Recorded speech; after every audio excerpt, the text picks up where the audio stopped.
ce geste de toi viendra mon secours. Viens semer dans mon âme le grain de l'amour. Je traverse un désert et je meurs de soif.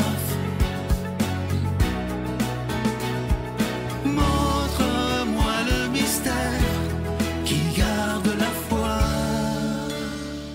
Bonjour, bienvenue à votre émission La Victoire de l'amour en ce mercredi 5 février 2025. J'espère que vous allez bien chez vous. Aujourd'hui, pour une vie qui rayonne, là, ma chronique de tous les mercredis, aujourd'hui, on va se parler de joie. Parce que, bon, l'essentiel, c'est l'amour et ça restera toujours l'amour. Et depuis toujours, l'essentiel, c'est l'amour, c'est sûr. Hein? C'est notre appui, mais parfois, on a besoin de moyens pour montrer notre amour, pour l'extérioriser, pour que ça paraisse qu'on est en train d'aimer. Et le meilleur moyen, selon moi, c'est la joie. C'est sourire à celui qui vient à nous. Hein? C'est une forme d'accueil. Juste de sourire, c'est « je t'accueille tel que tu es ». Toi, le caissier, la caissière, toi, le commis, toi, n'importe qui. Quand on sourit à quelqu'un, c'est le considérer ou la considérer, la personne. Et ça, ben, c'est une marque de bienveillance qui est une forme d'amour. Donc, pour être, selon moi, des chrétiens crédibles, ben, la joie, le sourire est un excellent moyen.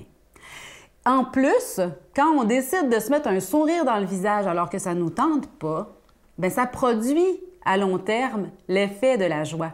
La véritable joie arrive, elle apparaît comme un rayon de soleil au milieu des nuages. Décider de sourire, c'est un grand geste d'amour quand on n'en a pas envie. C'est une belle marque d'amour. Essayons ça plus souvent qu'autrement.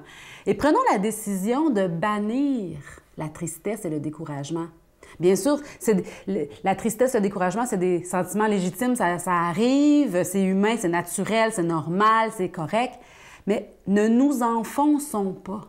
Quand on constate qu'on est dans une tristesse, on ne sait pas trop pourquoi, OK, je ne vais pas dans cette zone-là dans mes pensées. Je choisis la gratitude. Et voici un autre bon moyen pour cultiver la joie, la bonne humeur, la joie de vivre, la gratitude. Se tourner intérieurement, dans nos pensées, vers ce qui est beau, ce qui est positif, ce qui va bien, ce pourquoi on peut dire merci. Et il y aura toujours des raisons de dire merci. Chaque jour, le fait d'être en vie, de voir de nos yeux, d'entendre de nos oreilles, de pouvoir avoir des amis alentour de nous, de quoi manger, un toit sur la tête, un lit, l'accès à de l'eau chaude. Moi, je suis allée dans des endroits dans le monde où on n'avait pas accès à l'eau potable ou à de l'eau chaude. On est béni. On peut dire merci tous les jours. Et c'est un très beau moyen de se décentrer de ce qui ne va pas bien pour retrouver la joie de vivre. Voir le beau côté des gens, évitons de nous plaindre ou de critiquer en pointant le négatif. Essayons de voir le beau côté. Quand on constate qu'on est en train de trouver un défaut à quelqu'un ou de trouver quelque chose ne va pas bien, puis hop là, c'est un peu négatif mon affaire, là. Cherchons le positif. Quelles sont ses qualités à cette personne? Quels sont les beaux côtés de ce projet? Qu'est-ce qui va bien dans ce projet au lieu de juste regarder ce qui va mal? Chercher le positif, chercher à s'émerveiller et rendre grâce, dire merci, c'est les bases pour être positif et pour avoir de la joie, être heureux finalement. C'est les secrets du bonheur. Les secrets de la joie, souvent, ça va avec le bonheur. Parce que répandre la joie, choisir la joie dans notre esprit, en nous-mêmes, choisir la joie, c'est la répandre. Et répandre la joie, ça nous revient. C'est cultiver notre jardin intérieur, cultiver les belles fleurs, les bons fruits de la joie, de l'amour en nous. Ça nous rend heureux en premier. On est les premiers bénéficiaires, mais aussi on porte comme un flambeau la charité, l'amour du Christ à travers ça. C'est pas peu dire. Un petit sourire peut faire une grande différence dans le cœur de l'autre. Notre Père qui es aux cieux, que ton nom soit sanctifié, que ton règne vienne, que ta volonté soit faite sur la terre comme au ciel. donne-nous aujourd'hui notre pain de ce jour.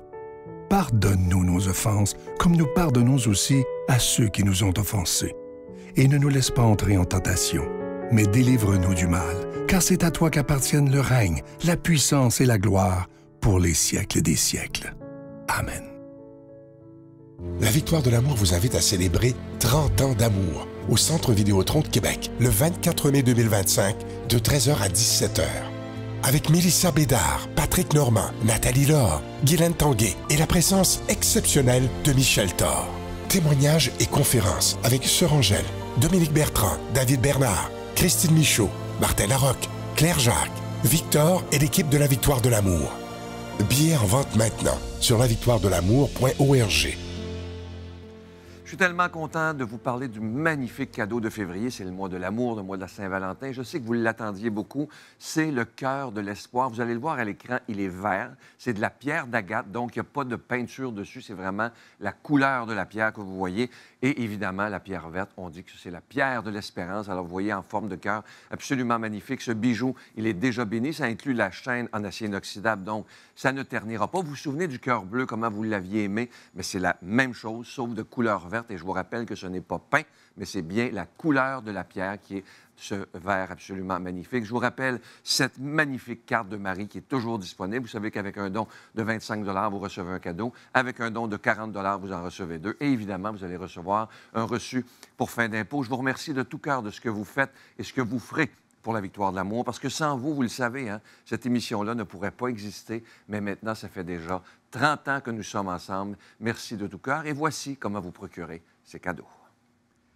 Par la poste à la Victoire de l'amour, casier postal 120, succursale Boucherville à Boucherville, le J4B 5E6, ou par téléphone, par carte de crédit, du lundi au jeudi, de 8h à 17h, au 514-523-4433, ou à notre numéro sans frais, le 1-888-811-9291. Également sur notre site Internet, le www.lavictoiredelamour.org. Avec votre don, vous recevrez aussi un reçu pour fin d'impôt. Merci de donner des mains à la Providence. Merci d'investir dans votre foi.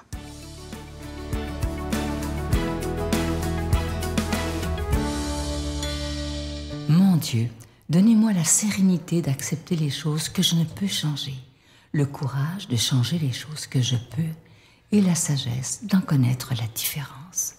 Amen. On s'en va maintenant rejoindre Victor qui va nous commenter l'Évangile d'aujourd'hui.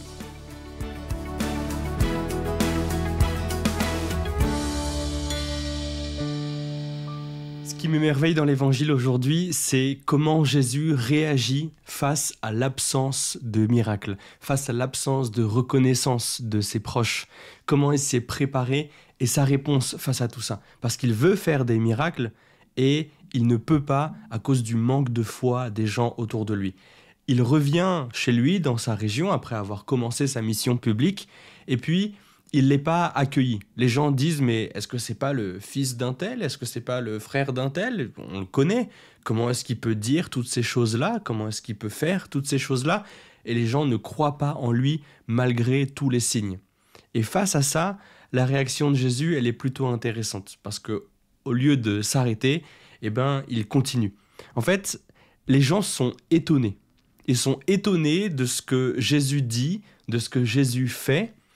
Et s'ils sont étonnés, la première chose à dire, bah, c'est bien parce qu'il se passe quelque chose. Ils ne seraient pas étonnés si les miracles de Jésus, ce n'étaient pas des vrais miracles. Si les prétentions de Jésus à la divinité, bah, ce n'était pas la vérité de ce que Jésus disait. Les gens qui entendent Jésus affirmer qu'il est Dieu, ils sont surpris. Et leur surprise, c'est une bonne raison de croire que Jésus a bel et bien affirmé être Dieu, qu'il a bel et bien fait ces miracles-là extraordinaires. Tout ce qu'aujourd'hui on dit, non mais c'est symbolique, non mais c'est qu'une manière de parler, non mais c'est de la poésie. Non, si les gens étaient surpris à cette époque-là, c'est bien parce que c'était réel, c'était visible. Et ils ne croyaient pas quand même. Et puis on peut se dire, mais c'est un peu curieux, ils voyaient tout ça en face d'eux, et puis ils y croyaient pas. C'est quand même assez bizarre. Mais en fait, la grâce de Dieu et les miracles, c'est un peu comme un grand cours d'eau. Imaginons une grande rivière qui passe. Ça, c'est la grâce de Dieu et l'amour de Dieu pour nous. Il donne sans compter. L'eau, elle se déverse et puis juste elle circule. Il y en a énormément pour qui veut venir y puiser quelque chose. Mais pour prendre de cette eau-là, pour prendre les grâces de Dieu, c'est-à-dire recevoir des miracles, c'est-à-dire des prières exaucées, c'est-à-dire des signes ici et là, c'est-à-dire un sens pour notre vie, et puis savoir quoi faire, et puis notre vocation, etc. Bref, pour voir et recevoir les grâces de Dieu, eh bien, ce qu'on a à faire, c'est de faire un creux dans nos mains et y puiser de l'eau dans cette rivière. Si on ne le fait pas, on ne peut pas recevoir les grâces de Dieu. C'est pas que Dieu ne veut pas nous les donner, c'est que Dieu nous laisse libres de les recevoir, de les accueillir ou de les refuser. Dieu ne veut pas nous les imposer. Et donc, c'est à nous d'aller à la source si on est assoiffé. C'est à nous d'aller et de faire ce creux dans nos mains. Si on ne prend pas les grâces que Dieu veut nous donner, on passe en fait à côté d'énormément de biens. De biens qu'on reçoit et donc qu'on peut transmettre, qu'on peut faire autour de nous. Là, les gens ne croient pas en Dieu et pourtant, Jésus, il va continuer derrière. C'est-à-dire qu'il va passer dans un autre village et puis il va continuer les miracles, les guérisons, etc. Jésus, il fait plein de choses.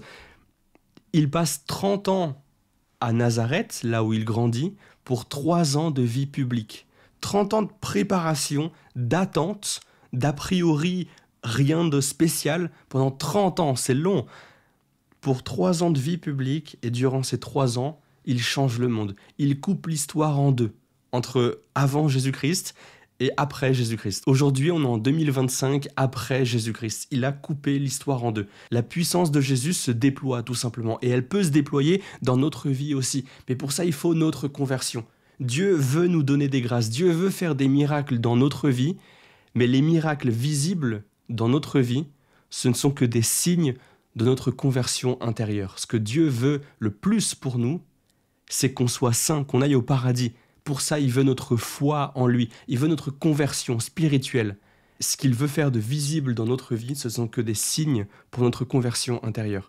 Alors, venons puiser, travaillons cette conversion intérieure, et alors on verra des signes visibles dans notre vie. Et alors, on sera des témoins joyeux de Jésus qui coupe l'histoire en deux, qui change le monde. Et alors, les gens, face à notre témoignage, se diront « Si tel est le serviteur, comment donc est le maître ?» Alors cherchons Dieu et laissons-le déployer sa puissance dans notre vie. Au nom du Père et du Fils et du Saint-Esprit. Amen. Je vous salue Marie, pleine de grâce. Le Seigneur est avec vous. Vous êtes bénie entre toutes les femmes, et Jésus, le fruit de vos entrailles, est béni. Sainte Marie, Mère de Dieu, priez pour nous pécheurs, maintenant et à l'heure de notre mort. Amen.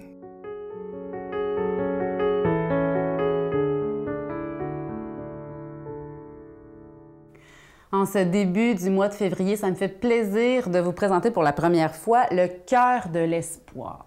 Il est vert, la couleur de l'espérance, la couleur de l'espoir. Portons-le fièrement. En échange de vos dons, on vous l'offre avec beaucoup d'amour.